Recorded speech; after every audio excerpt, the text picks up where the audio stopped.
Hello, this is Dr. Harriet Fraad bringing you Capitalism Hits Home, a show brought to you by Democracy at Work. Today, I want to talk about the topic of family, which is something that really calls for exploration. Family is considered one of those all good things, as American as apple pie, family and apple pie. Family is America's primary social safety net, unfortunately. It's invoked as a semi-sanctified and eternal organization by the right wing, particularly the evangelical right wing. The American Family Association is a Christian fundamentalist association that devotes itself to what it calls biblical ethics, which include hating LGBTQIA people. Then there's the Family Research Council, the richest of all of these organizations, which is a nonprofit activist group that promotes hatred of LGBTIA groups and spreads misinformation about abortions, sterilizing people.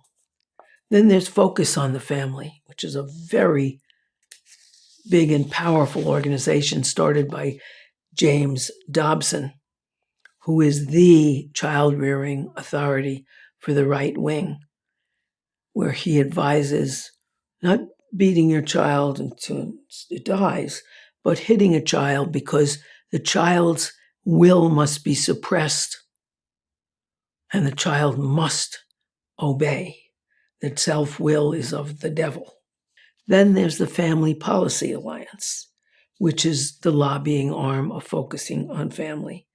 And it tries to work against women's rights and LGBTQIA rights. And last of all, there's many others, but the last one I'll mention is Moms for Liberty, which is a right-wing organization that works to suppress books on sexuality, and particularly any books that relating sexually or not, any books that have anything to do with LGBTQIA roles for people. The Heritage Foundation is a prominent conservative think tank that has the same conservative values. They were big endorsers of what Trump called the big, beautiful bill that gives a tax rich to billionaires and millionaires and takes from children's health and the poorest Americans. Now, it isn't as if these holy fathers, because they're overwhelmingly, not Moms for Liberty, but the others are overwhelmingly male-dominated, are without their revelations. There's Jim Bakker, from the Praise the Lord Club, a huge club, and he also had a theme park. He was really prominent, he and his wife, Tammy Faye. But his empire collapsed when it was revealed that he paid $279,000 hush money to his secretary with whom he had an affair. And also that he'd sold more lifetime memberships to his theme park than the theme park could ever fit. And that money was used for things like an air-conditioned doghouse for him and Tammy Faye's dog, and for private jets for him.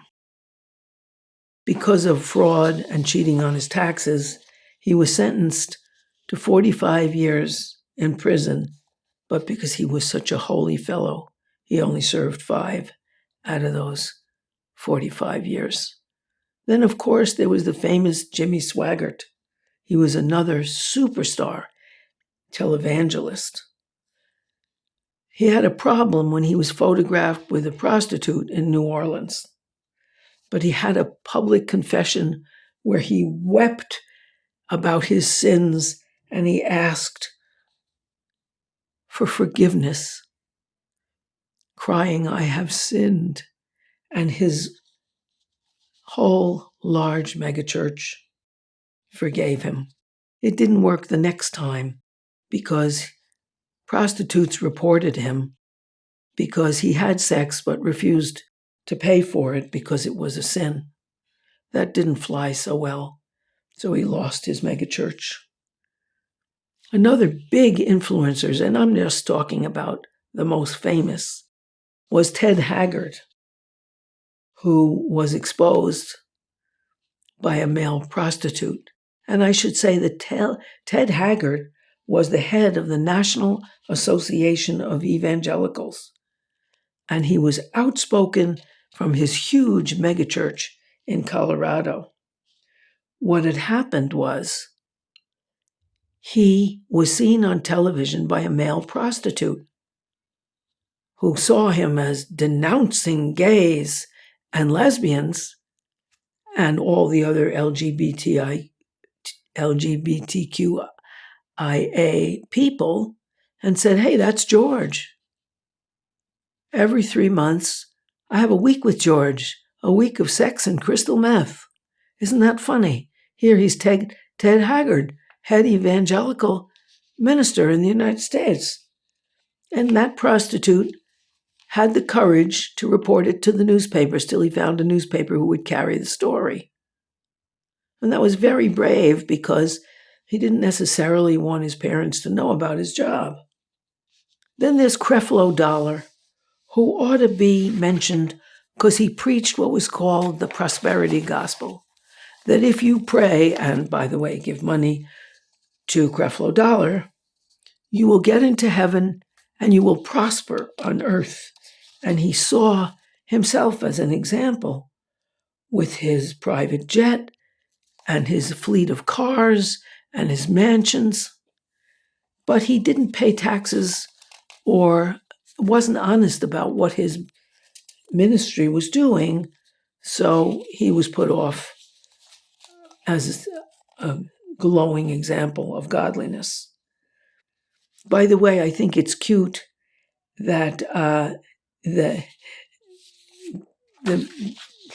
minister, the popular minister who decided that LGBTQIA people were really terrible, that he, when he was found out to have spent regular weeks with a male prostitute on crystal meth, that's Ted Haggard, he said it wasn't his fault. His wife had let herself go. In other words, because his wife was a little plump, that was fine. That didn't really fly either. Ted Haggard then opened a clinic to cure teenagers of their homosexuality, teenage boys. But he raped too many of them and the word got out, so that didn't work for him. So there's a lot here that is a somewhat corrective force to televangelical promises of holiness that actually hurt women and children. Well, how do they hurt women and children? Well, children are the poorest Americans, and women are the poorest adults. And this family, which these ministers are extolling, priests do it too, I'm just not talking about them now, is actually oppressive of both children and women. They reinforce subordinate roles that hurt both women and children. And remember that children are the poorest Americans and women the second.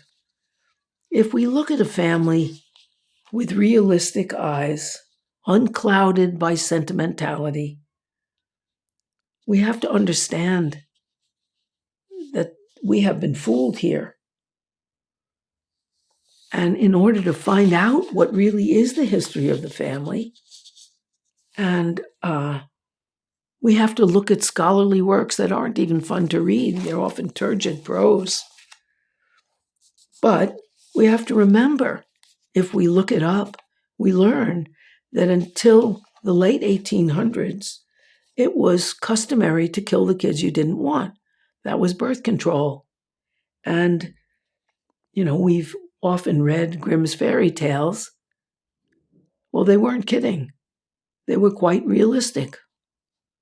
Stepmothers who didn't want extra children would send their kids out to the woods like Hansel and Gretel. Fine, or kill them. It was also at that time known that you could take your baby that you didn't want to a foundling home where they had a big lazy Susan. You put the infant on the lazy Susan and turn it, and it turns up in the foundling home, no matter that a large percentage, over 75% of the kids died because they weren't properly cared for. And when they got a disease, it spread through the crowded rooms of infants. And I found out because I'm really interested. But that isn't what we learn about family. And we don't learn about this in school. John Boswell, who's a very famous Yale historian, wrote a book called The Kindness of Strangers. And he says those who were our ancestors were probably abandoned children because another custom for birth control is just common practice to take your kids to the marketplace like kittens and have them adopted by whoever wanted them, whatever qualifications they had, as servants, as sex slaves, or as their own children, and pick them up if you wanted them. And if not, well, they died in the marketplace. Another similar habit is leaving them by the side of the road so they could be picked up, or maybe not picked up. The first child development textbook, or book at all, is called Émile, and it was written by Jean-Jacques Rousseau. And Jean-Jacques Rousseau was quite typical of the period he lived in the late 1700s. He and his wife had 5 children. They kept 2 and killed the other 3. But that was expected. There are traces of that even in our own culture. If we look at the classic books the children love, we see that so many are about adventurous and self-assured orphans that are happy and free. There's Heidi, who was an orphan, classic. Tom Sawyer, who's an orphan living with his Aunt Polly. Huck Finn, these are classics by Mark Twain, Tom Sawyer and Huck Finn, which every school child used to have to read. And Huck Finn wasn't exactly an orphan. His father, who was a drunken abuser, abducted him from his mother and was so abusive that Huck Finn faked his own death and escaped from that father.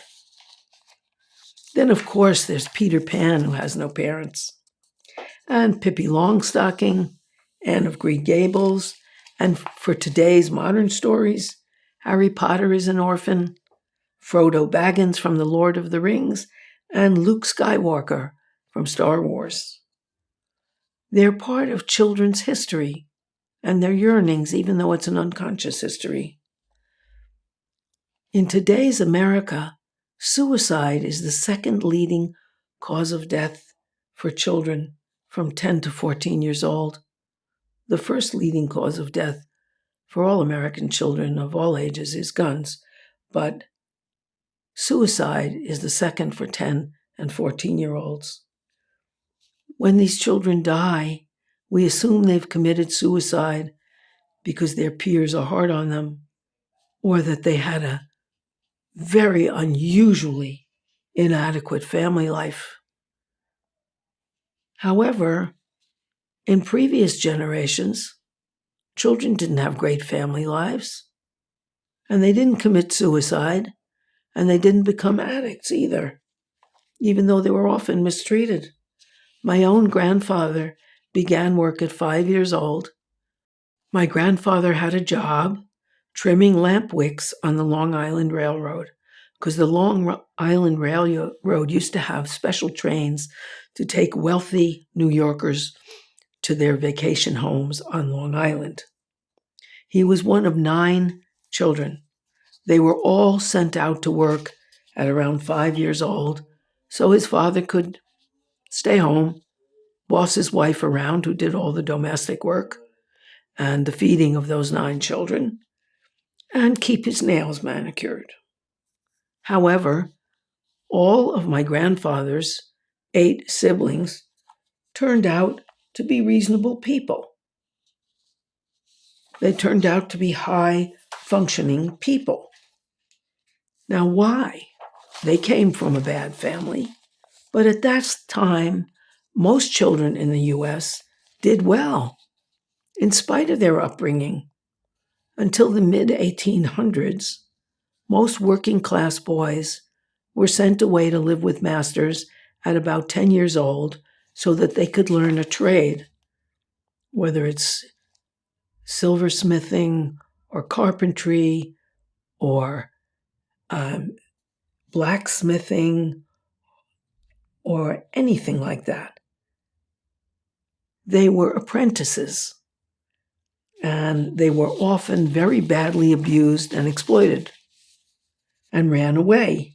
Runaway apprentices are all over the literature of that period because they were very common. Somehow, though, they managed to be reasonable, productive, functional people without committing suicide or crimes. The same is true of girls who were sent away at 10 years old, sometimes to work in textile factories, but usually to work as servants, ostensibly to learn housewifery, but their parents didn't have to support them anymore. They didn't have consistent, warm families, but they survived. It wasn't their family that made them decent citizens. It was opportunity and hope and a conviction that they could make a living here and they could make a life in America. Family alone doesn't guarantee children's values or future happiness. It can't do it, and it never did. So it's particularly tragic that the U.S. counts on family for personal safety and social connectivity of children. American families could never do that, and now they're in extra trouble. About a third of American families are single-parent families, mainly single-mother families. And as we know, women make less than men in the United States, and mothers make even less than other women. Also, America doesn't give paid maternity leaves or paternity leaves. Child daycare is prohibitively expensive. Infant daycare is on average in the US $22,000 a year. Well, we don't have free after-school programs or summer programs for children whose parents or mothers work outside the home. Children go home to empty houses. 75% of children go home to an empty house. And the most crimes committed by kids and against children are committed in those hours between the time that they get out of school and the time that they have to be home for their parents. Mothers can't let their kids just go out and play on the street till they get home, because streets are often dangerous. And so they're frightened to do that. They have to stay home and not use their bodies the way they should as children. And they shouldn't cook because that's dangerous to use the stove. So they eat Fritos and Cheetos and Doritos when they're hungry. And those things are terrible for you. They're the nutritional equivalent of a huge bag of Cheetos is equal to a half a cup of lentils that a starving child will have in Africa. So that's really terrible. And the nations with better child outcomes are nations that provide generous maternity and paternity leaves and children's programs. And those are all the Scandinavian nations, Holland, France, Germany, and most other developed nations give generous leaves. In France, you can take a leave of up to 5 years, although after, I think it's 18 weeks, you get slightly less money on your paid maternity leave. But you can take off at lower pay up to 5 years and be promised an equal kind of job with equal pay when you return, even if you return 5 years later. In some countries like Norway, paternity leaves for fathers are required so that you can't get extra credit for going back to work and not bonding with your child. We're also the only developed nation in the world that doesn't give any paid vacation time to employees. The French guarantees every French employee will have 5 weeks paid family leave, which means that they can go on vacation with their children and spend time with them and be able to work things out a little bit in the family and get to connect. You know, the family is recognized as an inadequate place for children in almost all of these countries. I have to say, I was very impressed when I was in France to see that the school bus picks up the kids in public school at when their day is done and takes them for activities, sports and other activities, and only brings them home at about 6 when their parents get home from work. That makes sense. And those programs also operate during the summer, so children have something to do that's creative and productive and physical and builds their bodies. So we really need to do something about that. We can't count on families which are fraying and stressed, particularly now, but they never could do it. We have to take a large portion of our failed military budget, which by next allotment will be $1 trillion, to set up maternity leaves and paternity leaves, to set up good schools and after-school programs so that it isn't only up to parents. We have to have school nurses and pediatricians in daycare centers and schools so that they can spot, when they give the free pediatric medical care, they can spot bruises, and where teachers can report children who don't seem to be thriving, and they can get extra help and see what's going on at home.